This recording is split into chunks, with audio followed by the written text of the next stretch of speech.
Doctor DN Banjare, assistant professor, government MMR PG college Champa. आज आपको MA second semester इकाई 5 समकालीन विश्व के अंतर्गत अंतर्राष्ट्रीय समस्या फिलिस्तीन, कोरिया, वियतनाम के संबंध में जानकारी अवगत कराएंगे। आज विश्व की प्रमुख समस्याओं में आतंकवादी, पर्यावरण समस्या, ओजोन परत क्षीण, नशीले पदार्थों एवं गुटबंदी, मादक द्रव्यों की तस्करी, मानवाधिकारों का हनन तथा देश के आंतरिक मामलों में हस्तक्षेप करना आदि समस्या रही है। विश्व युद्ध के पश्चात एक दूसरे के भूभाग पर आक्रमण करके अधिकार करना प्रमुख बातें हैं, जिसे समस्या का क्षेत्रीय स्तर पर ले जाने की बजाय अंतर्राष्ट्रीय स्तर पर हल निकालना अनिवार्य बन गया है। इनमें से सबसे पहला है फिलिस्तीन समस्या। फिलिस्तीन भूमध्य सागर के तट पर स्थित पश्चिम एशिया का सबसे छोटा राज्य है, जिसकी राजधानी जेरूसलम है। यह विश्व के 3 धर्मों का केंद्र बिंदु है, इस्लाम, यहूदी और ईसाई। यहाँ 3 धर्मों के लोगों ने समय समय पर अपना प्रभुत्व स्थापित करने के लिए संघर्ष किया। प्रथम विश्व युद्ध तक इस फिलिस्तीन पर तुर्कों का प्रभुत्व रहा, लेकिन बाद में अंग्रेजों के संरक्षण में चले गए। फलस्वरूप विश्व का अधिकांश यहूदी विशाल संख्या में फिलिस्तीन की ओर बढ़ने लगे, जो स्थानीय लोगों से अधिक संपन्न और अधिक शिक्षित वर्ग के थे। साथ ही साथ वे कर्मठ वर्ग के थे। उसने कृषि, उद्योग धंधे आदि क्षेत्रों में उन्नति की तथा व्यापारिक स्थानों पर अपना प्रभुत्व स्थापित किया। अरब वासियों में इस दृष्टिकोण से असंतोष की भावना उत्पन्न होने लगी। बेलफोर घोषणा, यहूदियों को राष्ट्र घर की मान्यता मिल जाने से विश्व के यहूदियों का फिलिस्तीन में बसना अत्यधिक तीव्र हो गया। अरबों की भूमि उन्हें हस्तांतरित करने के दोनों के मध्य धर्मयुद्ध, राजनीतिक संघर्ष होना स्वाभाविक था। संघर्ष की भीषण स्थिति को देखते हुए मिल कमीशन द्वारा फिलिस्तीन को एक कमीशन का आयोजन किया जाने लगा। इसमें अरब और यहूदी धर्म के 2 धर्मों को बांटने का निर्णय लिया गया।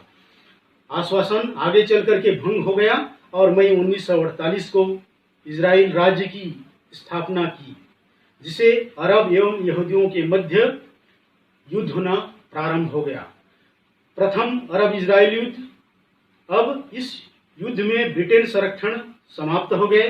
संरक्षण समाप्त होने के पश्चात इजराइल के विरुद्ध यमन, मिस्र, सीरिया, जॉर्डन, लेबनान और सऊदी अरब एक हो गए। इनकी संयुक्त सेना ने 15 मई 1948 को आक्रमण कर दिया। इस संघर्ष में अरब की पराजय हुई। यहूदियों ने यरूशलेम के विशाल भूभाग पर अपना प्रभुत्व कायम कर लिया। संयुक्त राष्ट्र संघ के हस्तक्षेप के बीच जॉर्डन को प्रभुत्व की मान्यता दी। इस बीच अरबवासियों ने यहूदियों के खिलाफ कार्यवाही की। अरबवासियों ने यहूदियों के खिलाफ क्या कार्यवाही की? पहला, व्यापारिक बहिष्कार, तेल देना बंद करना और अपनी भूमि को छोड़ना नहीं चाहते थे। इस प्रकार उन्होंने व्यापारिक विच्छेद कर ली।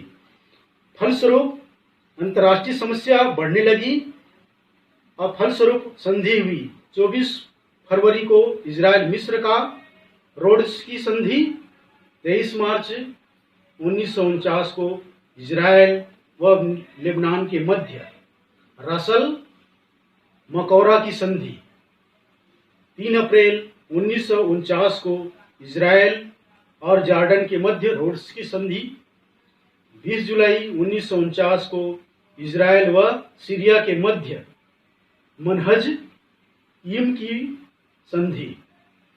दूसरा अरब इजराइल युद्ध 1965 में मिस्र द्वारा स्वेज नहर को राष्ट्रीयकरण करने के फलस्वरूप हुआ। स्वेज नहर चूंकि पश्चिम राष्ट्रों के लिए समस्या थी, साथ ही साथ जलडमरू मध्य अंतर्राष्ट्रीय के लिए खोल दिया जाना उचित समझा जाने लगा। गांजा पट्टी पर संयुक्त राज्य अमेरिका का नियंत्रण रहे। संपूर्ण विश्व की जनमत इजराइल के विरुद्ध रहा। तृतीय, अरब इजराइल युद्ध।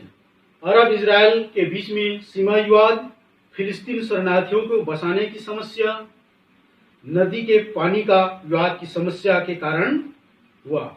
इसमें संयुक्त राष्ट्र सुरक्षा परिषद ने 10 जून 1967 को दोनों देशों के बीच वार्ता हुई। शांति वार्ता इजराइल प्रस्ताव ने रखा।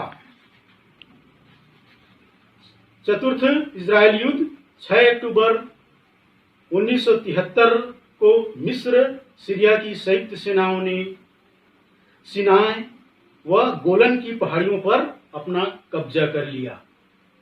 इजराइल सैनिक ने स्वेद नहर के पश्चिम तटों तक पहुंच गया और पश्चिम देशों के लोगों ने तेल के प्रतिबंध पर चिंतित होने लगा और आगे चल करके कैंप डेविड वार्ता हुए।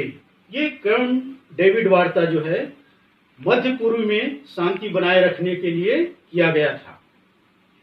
पांचवा युद्ध इजराइल व लेबनान के मध्य। फिलिस्तीन को सबक सिखाने के लिए इजराइल ने 6 जून 1982 को आक्रमण कर दिया। इस युद्ध अरब एकता की जीत हुई। 17 मई 1983 को इजराइल युद्ध विराम किया व लेबनान को सेना बुला लिए गए। लेबनान से सेना वापस बुला ली गई।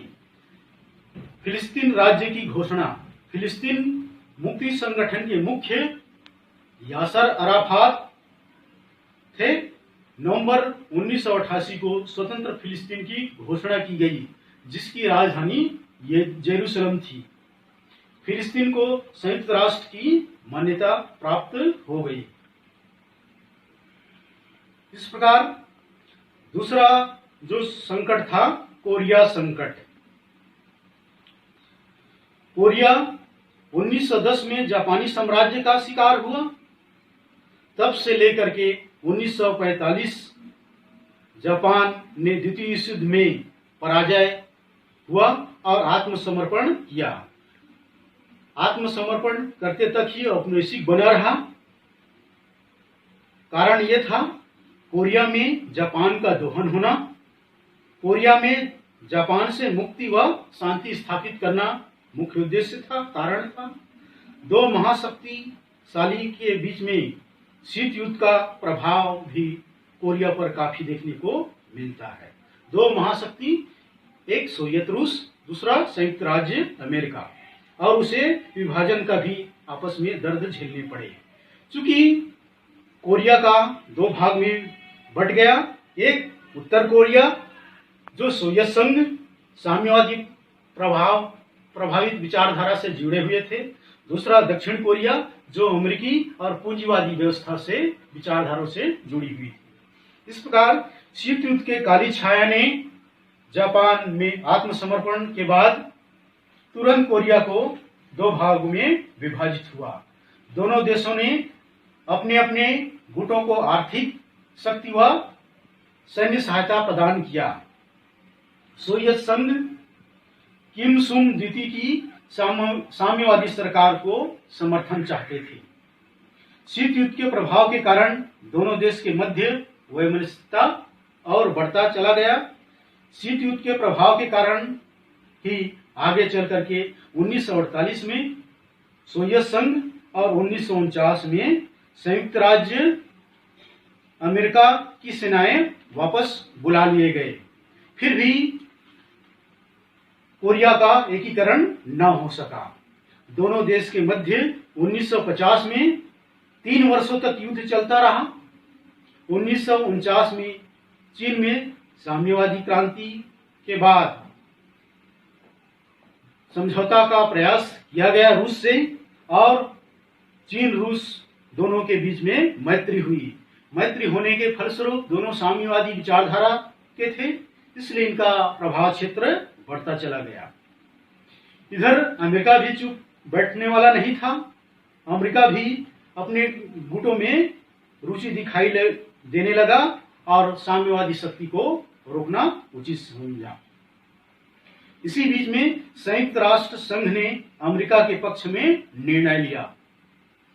वह कोरिया में अमेरिका के नेतृत्व अमेरिका के डगलस मैकआर्थर के हाथों में कमान सौंपा गया, परंतु उत्तरी कोरिया ने चीन की मदद से दक्षिण कोरिया के प्रभाव को रोका। युद्ध लगातार 3 वर्षों तक चलता रहा।